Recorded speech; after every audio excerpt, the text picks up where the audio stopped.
আর নবী সাল্লাল্লাহু আলাইহি ওয়াসাল্লাম এই হাদিসেই পরবর্তী আলামত বলছেন, 52 নম্বর আলামত, ওয়া হাত্তা ইয়াবুদুল আওসান, আমার উম্মতের মধ্যে একটি দল ইয়াবুদুল আওসান, প্রতিমা পূজা করবে, মূর্তি পূজা করবে, ভাস্কর্যের পূজা করবে। এই আলামতটাও প্রকাশিত হয়ে গেছে। মুসলমান ঘরের জন্ম, ইসলামী একটি নাম আছে, পরিচয় দেবে আমি মুসলিম, আমার ধর্ম ইসলাম। এরপরেও কি করে তারা মূর্তি পূজক হবে? এটা আমাদের মাথায় প্রশ্ন। আল্লাহর নবী যখন বললেন আমার উম্মতের একটি দল মূর্তি পূজা করবে, ভাস্কর্য পূজা করবে, প্রতিমা পূজা করবে, তখন আপনার আর আমার মাথায় এই জিজ্ঞাসা আসবে, মুসলমান সে আবার মূর্তি পূজা করে কেমনে? আপনি একটু পর্যবেক্ষণ করুন, ইতিহাস পর্যালোচনা করুন। আমাদের বাংলাদেশের দিকেই আপনি তাকান, বহির বিশ্বে আমরা নাই তাকালাম, বাংলাদেশের দিকে তাকালেই দেখা যাবে মুসলিম শাসকবৃন্দ অতীতে এমন গিয়েছে, তারা হিন্দুদের মূর্তি পূজায় গিয়ে বাহবা দিয়েছে, পোস্টার করে সাধুবাদ জানিয়েছে, এবং একজন শিক্ষামন্ত্রী, সাবেক শিক্ষামন্ত্রী তো এই বক্তব্য দিয়েছে যে মন্দিরে এসে মূর্তি পূজার এই উৎসবে অংশ নিলে আমার ঈমান নষ্ট হবে না, আমার ঈমান এত দুর্বল না। নাউজুবিল্লাহ বলি। তাহলে আপনি চিন্তা করুন, একজন মুসলমান, সাধারণ মুসলমান না, মুসলমানদের শিক্ষা দীক্ষার সাবেক মন্ত্রী, তার জাবানিতেই যখন মূর্তি পূজার উৎসবের ব্যাপারে এই রকম বক্তব্য প্রদান করা হয়, তাদের সেই পূজা মণ্ডপে গিয়ে তখন এই আলামতটা দেখার আর বাকি আছে কি?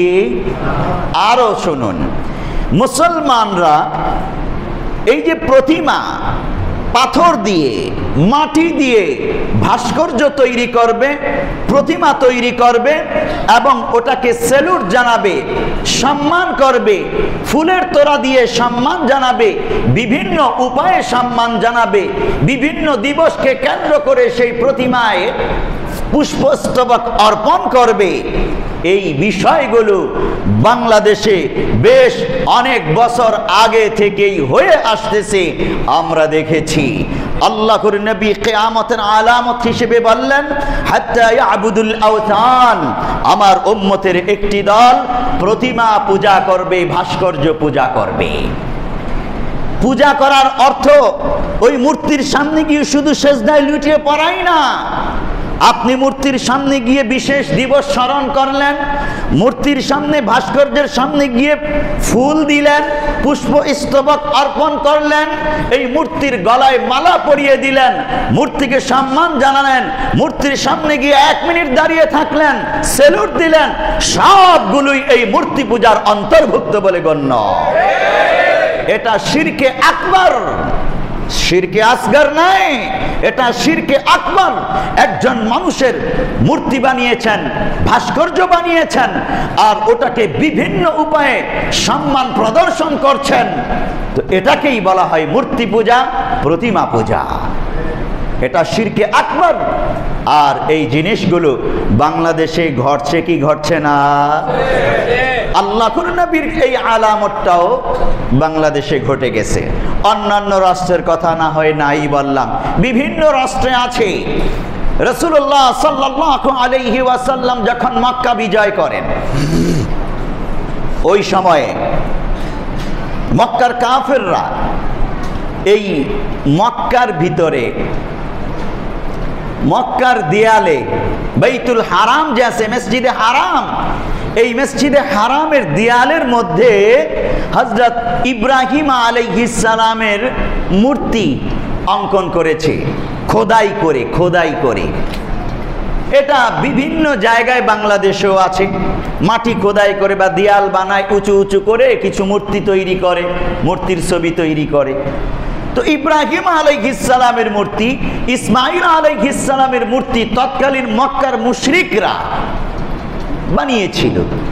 ওদের দাবি ছিল যে হযরত ইব্রাহিম আলাইহিস সালাম আমাদের পূর্বপুরুষ, আমরা তাকে সম্মান করি, আর সম্মান করে এইভাবে মূর্তিগুলো তারা বানিয়েছে।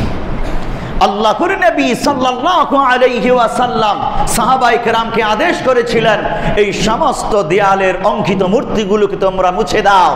সাহাবায়ে কেরাম সেগুলোকে খুঁচিয়ে খুঁচিয়ে, তলোয়ার দিয়ে, বর্ষা দিয়ে খুঁচিয়ে খুঁচিয়ে সেগুলো তুলে ফেলেছেন, পরিষ্কার করেছেন, জমজমের পানি দিয়ে ধৌত করেছেন। এরপরে মক্কার বিভিন্ন জায়গায় বিভিন্ন মানুষের মূর্তি ছিল, অনেক দেব দেবীর মূর্তি ছিল এবং বিভিন্ন মানুষের মূর্তি ছিল। হযরত আলী রাদিয়াল্লাহু তাআলা আনহুকে পিয়ারা নবী সাল্লাল্লাহু আলাইহি ওয়াসাল্লাম একটি সৈন্যদল দিয়ে আদেশ করেছেন। হাদিসটি দেখুন, আমি সরাসরি হাদিস থেকে বলছি, সহিহ মুসলিম হাদিস নম্বর 969। আন আলী রাদিয়াল্লাহু আন قال النبي صلى الله عليه وسلم ألا تدع تمثالا إلا طمسته ولا قبرا مشرفا إلا سميته। হে আলী, তুমি যাও বিভিন্ন প্রান্তে প্রান্তে যাও মক্কার, লা তাদা তিমসালান ইল্লা তামাসতাহু। তিমসালুন শব্দের অর্থ ভাস্কর্য, একটা মানুষের প্রতিবিম্ব প্রতিমূর্তি তৈরি করা হয়, যেটা এটা দেয়ালে খোদাই করে হোক, পাথর দিয়ে মাটি দিয়ে বানানো হোক, যেভাবেই হোক একটা ভাস্কর্য প্রতিকৃতি তৈরি করা হয়েছে। আলী রাদিয়াল্লাহু তাআলা আনহুকে নির্দেশ করলেন, মক্কাতে যত ভাস্কর্য আছে, যত প্রতিকৃতি প্রতিমা আছে, সবগুলোকে ভেঙ্গে গুড়িয়ে দাও। ওয়ালা কবরান মুশরিফান ইল্লা সাওয়াইতাহু।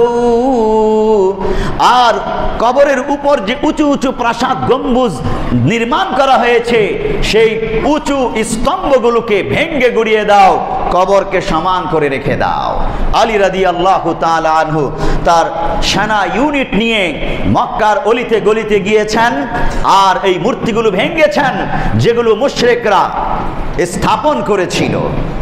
হযরত ইব্রাহিম আলাইহিস সালাম তিনি আগমন করেছেন মূর্তি ভাঙার জন্য। ইব্রাহিম আলাইহিস সালামের পিতা আজর মূর্তি ব্যবসা করতেন, সেই মূর্তিগুলোকেও ভেঙে ফেলেছেন ইব্রাহিম। মন্দিরে ঢুকে তৎকালীন যুগে নমরুদের আমলে মূর্তি ভেঙে ফেলেছেন, ইতিহাস কোরআনুল কারীমে আছে, আমরা জানি। কি বিস্ময়কর, মক্কার ওই কাফেররা ওই ইব্রাহিম আলাইহিস সালামের মূর্তি বানায়, কত বড় সাহস! মূর্তি এটা ইসলামের কোন আদর্শ নয়, বরং মূর্তিকে মিটিয়ে দেওয়া এটাই হলো ইসলামের আদর্শ। একজন মুসলিম যতক্ষণ পর্যন্ত দাবি করবে আমি মুসলিম, তার জন্য আবশ্যক সে নিজের মূর্তি বানাবে না, নিজের বাবার মূর্তিও বানাবে না, কোনো মানুষের মূর্তি প্রতিকৃতি ভাস্কর্য তৈরি করবে না। তার ঈমানের সাথে সাংঘর্ষিক এটা। পিয়ারে হাজিরিন, তাহলে আল্লাহর নবী যে এখানে ইয়াবুদুল আওসান বললেন, আমরা বাংলাদেশে এই আলামতটা দেখতে পেয়েছি। বিভিন্ন নেতার মূর্তি বিভিন্ন সময়ে বাংলাদেশে রাস্তার মোড়ে মোড়ে তৈরি করা হয়েছে।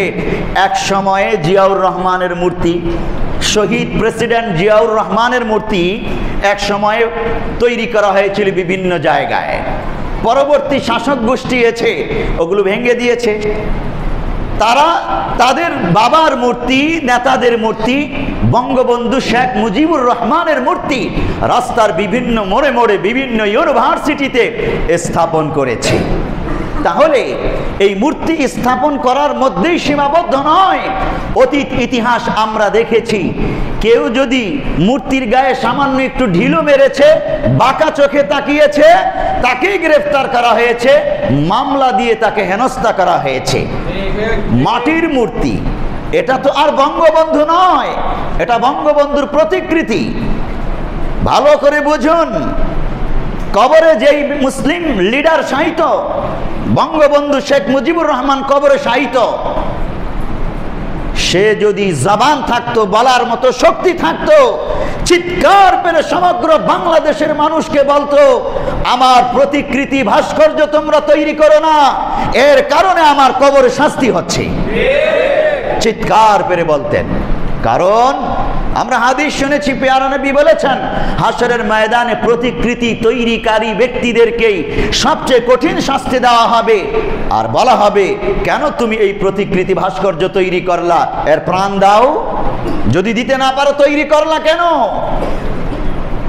আমার বাবার ভাস্কর্য যদি আমি তৈরি করি সন্তান হিসেবে, তাহলে বোঝা যাবে আমার বাবা আমাকে যোগ্য সন্তান হিসেবে গড়ে যেতে পারে নাই, যার ফলে আমি নাজায়েজ হারাম গর্হিত একটি কাজ আমার বাবার ভাস্কর্য তৈরি করার মাধ্যমে করেছি। এখানেই ক্ষান্ত সীমাবদ্ধ হই নাই, আমার বাবার ভাস্কর্যের দিকে কেন আরেকজনে বাঁকা চোখ করে তাকালো, একটি ঢিল ছুড়ে দিল, আমি তাকে মামলা দিয়ে কারাগারে নিক্ষেপ করেছি, অন্যায় জুলুম নির্যাতন নিপীড়ন করেছি। দ্বিতীয় বড় অপরাধ এখানে আমার জন্য হয়ে গেল। 3 নম্বর, আমার বাবার ভাস্কর্যের কাছে গিয়ে আমি বিভিন্ন দিবসে পুষ্পস্তবক অর্পণ করি, ফুলের মালা দেই সেই ভাস্কর্যের গলায়, সেখানে গিয়ে নীরবতা পালন করি বা একটু দাঁড়িয়ে থাকি, একটু সম্মান জানাই। এটা তৃতীয় বড় গুনাহ, শিরকে আকবার বলে গণ্য হবে, যেটা সরাসরি মূর্তি পূজার নামান্তর বলে গণ্য হবে। আমি আমার বাবার অযোগ্য সন্তান হিসেবে এই কর্মটি করার কারণে আমার বাবার কবরেই শাস্তি হবে, আমার বাবা অপমানিত হবে, আমার বাবাকে জিজ্ঞাসাবাদ করা হবে, এরকম কুসন্তান কেন রেখে আসলা যে তোমার ভাস্কর্য তৈরি করে তোমাকে কষ্ট দেয়, এই জিজ্ঞাসাবাদ করবে। পেয়ারে হাজিরিন, তাহলে আমি যেই কথাটি বলতে চাই, আল্লাহর নবী কিয়ামতের আলামত বলেছেন এটাকে, আর আমাদের ব্যক্তিগণ শাসকগণ এই কিয়ামতের আলামতটাকে মৃত লিডারের প্রতি সম্মান প্রদর্শন আর স্মৃতিচিহ্ন জাগরুক করার চিহ্ন হিসেবে পালন করতেছে। কত ভয়ঙ্কর কথা এটা! আল্লাহ তাআলা আমাদেরকে এই রকম শিরিক থেকে বেঁচে থাকার তৌফিক দান করুন, বলি আমিন।